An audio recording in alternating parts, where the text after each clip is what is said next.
Bismillahirrahmanirrahim. Alhamdulillah Rabbil Alamin. Salatu wassalam ala Rasulullah. Our chief guest, President Mustafa Muhammad Umar, our host governor, Excellency governors, the CS, PSS, senators, members of parliament, all protocols observed. In the interest of time, I will be very, very brief. Foremost, to welcome His Excellency Mustafa, who is here for the first time in this region.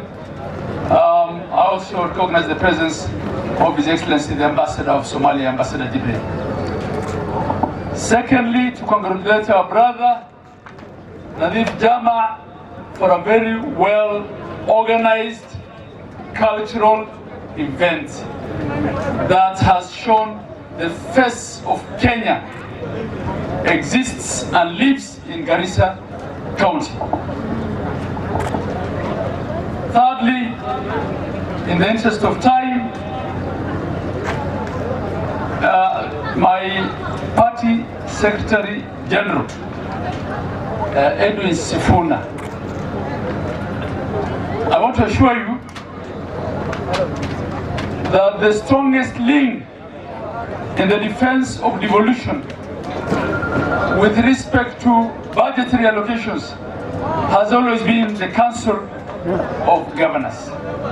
But as Wajir said, appropriation and division of revenue is not done at the COG. It is done in the Houses of Parliament. For as long as I remember, we have always registered a dispute at IBEC. We have never accepted the allocation that we're given. We have to take it because the Houses of Parliament give us that amount, allocates us that amount. On the issue of RMLF, we have not come out of court, Senator Sifuna. All I allowed as chair was an arrest of the judgment to buy time to allow us to pass the County Additional Allocation Act, which by the way was 42 billion against RMLF of 10.5 billion. If we don't get a solution on RMLF, we will move the court, we will apply to the court so that the court can reach a judgment. But we are giving negotiation a chance. Last but not least, Kenya does not need more tribal parties. We recognize the outfit registered by the former Deputy President. In fact, what I suggest is that for the interest of Kenya going forward, we must have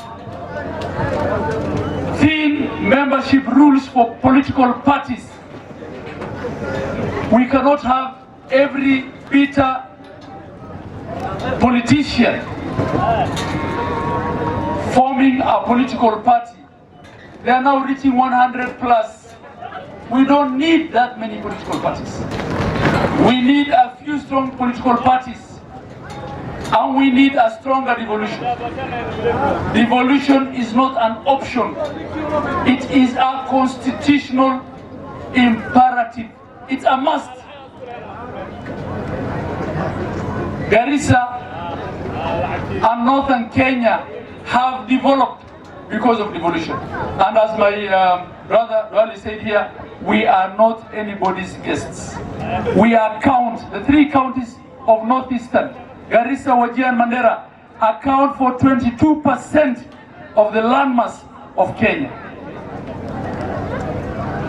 And my brother here, Mustafa, is president of a regional, is regional president of the largest region in Ethiopia by landmass. The Somali region accounts for 25.3% of the landmass of Ethiopia. And the Somalis are the third largest ethnic group in Ethiopia. So those of us in this country who think Somalis have been invited here, we are where our forefathers are. I can take you to my 7th grandfather's grave in Wajir. Watu wasifikirie sisi tumehama kwingine kuja Kenya. Ni wazungu ndio wameamua watachora laini waite hii Somalia, wamesema hii ni Kenya na hii ni Ethiopia. Just the same way, my brother, there are Luyas in Kenya and there are Luyas in Uganda. Please tell my colleague and brother Natembea that we did not move from anywhere else to be here.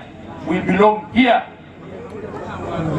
So we should not be castigating our president for removing those discriminative processes in the meeting.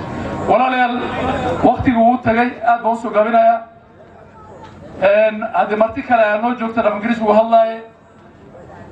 Xeerka iyo dhaqanka iyo luqadda af Soomaaliga markaan fiirino hadda dadka loo haysto inay u lacibsan yihiin annaga. Bal annaga hadda dhaqdhaqaaq baa noo bilowday. Aan xoojinna xeerkeenna, aan xoojinna dhaqankeenna, aan xoojinna luqadeenna. Gabanagana wuu ku madsan yahay xafladda uu noo diyaariyay oo wejiga Kenya qabto oo ku xoojinaya dhaqankaasi iyo xeerkeenni. wuxuuna ku simaadsan yahay in aad marti sharaf aan nooga dhigo walaalkeen Mustafa oo saan sheegay mar badan na soo dhaweeyay. waad maasantiin khayr Allah siiyo billahi tawfiiq. Wassalaamu calaykum warahmatullahi.